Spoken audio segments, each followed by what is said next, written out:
Hello दोस्तों, कैसे हैं आप सब। और आज हम एक इम्पोर्टेंट टॉपिक के बारे में डिस्कस करेंगे। इसका नाम है सब्जेक्ट वर्ब एग्रीमेंट और हम आज से इंग्लिश की क्लासेस स्टार्ट करने जा रहे हैं। तो फर्स्ट टॉपिक आपका लेंगे सब्जेक्ट वर्ब एग्रीमेंट, जिससे सीधे सीधे क्वेश्चन पूछे जाते हैं। तो लेट्स स्टार्ट। तो सब्जेक्ट वर्ब एग्रीमेंट क्या होता है, तो सबसे पहले देखते हैं सब्जेक्ट वर्ब एग्रीमेंट होता क्या है। तो किसी भी सेंटेंस में सब्जेक्ट के नंबर तथा पर्सन के अनुसार वर्ब का प्रयोग सब्जेक्ट वर्ब एग्रीमेंट कहलाता है। तो अपन बात कर ले सब्जेक्ट वर्ब एग्रीमेंट की। तो किसी भी सेंटेंस में सब्जेक्ट के नंबर तथा पर्सन, देखो सब्जेक्ट के अनुसार और नंबर के अनुसार और पर्सन के अनुसार जिस वर्ब का प्रयोग किया जाता है ना, उसे सब्जेक्ट वर्ब एग्रीमेंट कहते हैं। तो एक चीज़ समझ लीजिएगा आप, सब्जेक्ट सिंगुलर तो वर्ब भी singular, it is the most rule of English. तो अगर सब्जेक्ट सिंगुलर होगा तो वर्ब भी सिंगुलर होगी, और सब्जेक्ट प्लूरल होगा तो वर्ब भी प्लूरल होगी। ठीक है। अब यहाँ पे सिंगुलर सब्जेक्ट दे रखे हैं और सिंगुलर वर्ब दे रखी है, लेकिन यहाँ पे सिंगुलर सब्जेक्ट उसमें आई का सिस्टम देख लेते हैं। तो आई का सिस्टम क्या है इधर, आई, तो आई जो होगा आपके पास वो प्रेजेंट में प्लूरल होगा, प्रेजेंट में प्लूरल होगा। आपका जो आई पास्ट में सिंगुलर होगा, और आपका जो आई जो फ्यूचर है उसके साथ शेल का प्रयोग होगा। तो ये क्या हो गया, प्रेजेंट में प्लूरल, पास्ट में आपका क्या हो जाएगा सिंगुलर, और फ्यूचर में आपका शेल का प्रयोग हो जाएगा। ठीक है। जैसे आई के साथ आप प्रेजेंट में किसका प्रयोग करते हो, एम का, ये तो फिक्स है, लेकिन आई के साथ प्रेजेंट परफेक्ट में हैव का प्रयोग करते हो। ठीक है। तो ये क्या हो जाएगा आपका प्लूरल हो जाएगा।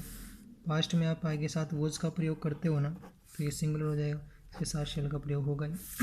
It is clear I think. उसके बाद में तो सिंगुलर वर्ब का प्रयोग हो जाएगा। अब देखिए आप, एक इम्पोर्टेंट रूल दे रखा है कि अगर आपके नाउन के एस या एस लगा दे या आई ई एस लगा दे तो वो प्लूरल बन जाता है। अगर नाउन के एस या ई एस या आई ई एस लगा दे वो प्लूरल बन जाता है, लेकिन वर्ब के आप एस या ई एस या आई एस लगाए तो वो सिंगुलर बन जाता है। कैसे देखते हैं, नाउन आपके पास मान लेते हैं मैंगो, MANGO, मैंगो, मैंगोस के आपने ई एस लगा दिया, क्या बन गया, ये प्लूरल बन गया। लेकिन आपने गो के क्या लगा दिया, ई एस लगा दिया, क्या बन गया, गोज, तो ये सिंगुलर हो गया, ध्यान रहे, ये क्या हो गया, सिंगुलर हो गया। तो इसको आप देख लीजिएगा। तो नियम इम्पोर्टेंट है आपके पास कि नाउन के एस या ई एस या आई एस लग जाए तो प्लूरल बनेगा, वर्ब के एस या ई एस आई एस लग जाए तो सिंगुलर बनेगा। अब देखिए आपको इतना सा ये रूल्स, बस एक किताब भरने के लिए इतने सारे रूल्स दे रखे हैं, बाकी देखने अपन ने इसको पढ़ लिया। तो देखो, मोहन वॉज ऑलवेज लेट, तो मोहन हमेशा ही लेट होता था। अब ऑलवेज लेट हमेशा लेट होता था, या लेट हमेशा लेट था वो, तो मोहन सिंगुलर सब्जेक्ट, यहाँ पे सिंगुलर नाउन है, यानी सब्जेक्ट कैसा है आपके पास, सिंगुलर है, तो वर्ब भी कैसी आएगी, सिंगुलर। तो वॉज क्या है, सिंगुलर आ गया, ऑलवेज लेट। ठीक है। Mohan were always late, Mohan क्या होता है, हमेशा ही लेट होता था, ये भी वही बात है। लेकिन यहाँ पे देखो सब्जेक्ट सिंगुलर है लेकिन वर्ब सिंगुलर नहीं है, तो दोनों का मैच होना चाहिए। अगर सिंगुलर सब्जेक्ट है तो वर्ब भी सिंगुलर होनी चाहिए, तो यहाँ पे वर आ गया तो गलत हो गया। अब देखो आई एम ए टीचर, ठीक है, सिंगुलर सब्जेक्ट आई को सिंगुलर माना क्योंकि एक ही व्यक्ति की बात हो रही है यहाँ पे, तो सिंगुलर सब्जेक्ट यहाँ पे क्या हो गया, एम आ गया। ठीक है। तो I am a teacher, singular subject singular verb. I was a student, मैं स्टूडेंट था, एक के बारे में बात हो रही है। ठीक है। आई हैव ए साइकिल, मेरे पास क्या है, साइकिल है, तो यहाँ पे आई को प्रेजेंट में प्लूरल मानेंगे। ठीक है। ये कॉम्प्लीमेंट्स है, यहाँ पे ये क्या है, I have a cycle. Possessive case बता रहा है, पजेसिव, तो पजेसिव के लिए हैव का प्रयोग करते हैं, तो आई के साथ हैव का प्रयोग हो, क्योंकि प्रेजेंट में आई को क्या माना गया, हैव, जो मैंने आपको बताया था अभी ऊपर। आई राइट अ लेटर, मैं क्या लिखता हूँ, एक पत्र लिखता हूँ। आई को बहुवचन माना है तो एस नहीं जुड़ेगा, सीधी बात है। तो आई को क्या माना है, इधर बहुवचन माना है, तो आई को बहुवचन माना है तो राइट हो जाएगा, लेटर हो जाएगा। ठीक है। यू आपका तीसरा जो रूल है, यू आपका बहुवचन भी होता है और एकवचन भी होता है, दोनों ही हो सकता है। तो यू का प्रयोग सिंगुलर और प्लूरल सब्जेक्ट रूप में होता है, इसके साथ प्लूरल वर्ब का प्रयोग होता है। ठीक है। यू आर ए स्टूडेंट, आप एक स्टूडेंट हो। You are engineers. ठीक है। चाहे से सिंगुलर हो चाहे से प्लूरल हो, लेकिन वर्ब आपकी हमेशा एक प्लूरल ही आएगी। देखो, यू आर स्टूडेंट, इसका मीन है कि आप एक स्टूडेंट हो। यू आर स्टूडेंट, आप स्टूडेंट हो किसी एक व्यक्ति के बारे में। लेकिन यू आर इंजीनियर्स, आप इंजीनियर्स मतलब आप सब इंजीनियर्स हो। तो ये दोनों के आर आपको सिंगुलर के लिए भी डिफाइन करेगा और प्लूरल के लिए भी डिफाइन करेगा, दोनों के लिए हेल्पिंग वर्ब का काम ये करेगा। उसके बाद में देखते हैं ये रूल नंबर 4, ये ऑक्सिलरी वर्ब में पढ़ेंगे, जो ऑक्सिलरी वर्ब होती है उनमें देखेंगे। ठीक है। और आपको नियम देखना है रूल नंबर डेयर का ये आप देख सकते हो यहाँ पे। तो डेयर का सेकंड नियम आप क्लियर कर सकते हो। ये आपका जो ऊपर नियम है वो आपके जो वर्ब्स ऑक्सिलरी वर्ब होगी उनमें क्लियर होंगे। देखते हैं। तो यहाँ पे आपको डेयर और नीड नॉट, इनके बाद जो इन्फिनेटिव विथ टू का प्रयोग नहीं होता है, इन्फिनेटिव विथ टू का प्रयोग नहीं होता है। ठीक है। टू यानी टू प्लस वर्ब के फर्स्ट फॉर्म का प्रयोग नहीं होता है। ठीक है।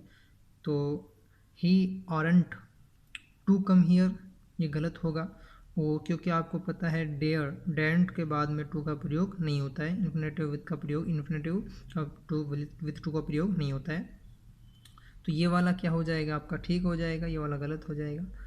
यू नीडंट गो, नेगेटिव आ रहा है, टू आ रहा है साथ में, तो नीडंट के साथ भी टू का प्रयोग नहीं होता है। तो यू नीड नॉट आ जाएगा यहाँ पे, यू नीडंट गो देयर, इससे सेंटेंस किस प्रकार से हो जाएगा। ठीक है। नेक्स्ट जो सेकंड देखते हैं, थर्ड देखते हैं। डेयर तथा नीड का प्रयोग क्रमशः हिम्मत होना या पढ़ना तथा की आवश्यकता होने के अर्थ में मेन वर्ब के रूप में होता। तो इसके बाद इन्फिनेटिव विथ टू का प्रयोग ज़रूरत के मुताबिक होता है। तो ही डेयर्स यानी वो हिम्मत करता है टू अपोज हिज टीचर। ठीक है। तो क्या करता है, he dares to oppose his teacher. Oppose करना मतलब अपोजिट करना एक प्रकार से। तो he dares to oppose his teacher, sentence ठीक है। He dare oppose his teacher. अब डेयर है यहाँ पे, डेयर मतलब हिम्मत करना, तो यहाँ पे उसके अपोजिट जाने की बात हो रही है। तो जाने के सेंस में किसी दूसरी तरफ दूसरे जगह जाने के लिए टू का प्रयोग होता है, तो टू का प्रयोग यहाँ पे नहीं हुआ है, तो सेंटेंस गलत हो जाएगा। He dares oppose his teacher, he need to come here, उसे यहाँ आने की आवश्यकता है, और यहाँ पर गलत हो गया। She needs come here. तो इस प्रकार से ये कुछ पार्ट है सब्जेक्ट वर्ब एग्रीमेंट का। इसका नेक्स्ट जो पार्ट है वो हम दूसरे वीडियो में लेके आएंगे। तो आपको सिर्फ आज जो सेंटेंस है वो आपके कुछ क्लियर होंगे, तो उसका रिवाइज कर लेते हैं एक बार। आपके पास क्या है, आपके पास नियम दिए सब। पहला तो सब्जेक्ट वर्ब एग्रीमेंट था। तो सब्जेक्ट वर्ब एग्रीमेंट क्या होता है, यानी आपको इसके नंबर, पर्सन, ठीक है, नंबर और पर्सन के हिसाब से क्या लानी होती है, वर्ब लानी होती है। अब इसका पहला नियम अपने पास था कि अगर सब्जेक्ट आपके पास क्या हो, सिंगुलर हो, तो वर्ब भी कैसी आती है, सिंगुलर आएगी। अगर आपका जो सब्जेक्ट है वो प्लूरल हो तो वर्ब भी कैसी आती है, आपकी प्लूरल आएगी। ये आपका था। ठीक है। इसके लिए एग्जांपल्स देख लिए थे। उसके बाद में अपन ने देखा था कि जो आप अगर नाउन के आप एस लगाते हो तो वो क्या बन जाती है, वो आपके प्लूरल प्लूरल बन जाती है। और अगर आप वर्ब, जो वर्ब है, वर्ब के आप एस या एस लगा दोगे तो वो सिंगुलर बन जाएगी। यह आपने देखा, ठीक है।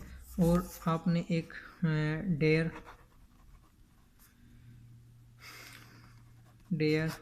और नीडंट ये वाला देखा। तो इनके बाद में इन्फिनेटिव प्लस टू का प्रयोग नहीं होता है, ठीक है। तो इसके पास इन्फिनेटिव यानी टू प्लस वर्ब की फर्स्ट फॉर्म का प्रयोग नहीं होता है, यानी आपको टू इसमें नहीं लगाना है। इतना अपन ने देखा। और अगर डेयर और नीड वर्ब के फर्स्ट आपके हेल्पिंग वर्ब के रूप में यूज लिए गए हैं तो टू का प्रयोग आवश्यकता अनुसार आप कर सकते हो, ठीक है। तो आज के लिए इतना ही। अब सब्जेक्ट वर्ब ये आप क्लियर कर लीजिएगा। तो इसके बाद में हम नेक्स्ट वीडियो लेके आएंगे, उसमें कुछ इम्पोर्टेंट रूल्स देखेंगे। तो अगर आपको ये वीडियो पसंद आया तो आप इसको शेयर कीजिएगा। और अगर आप वीडियो लगातार और सबसे पहले देखना चाहते हैं तो चैनल को सब्सक्राइब कर दीजिएगा। और सभी को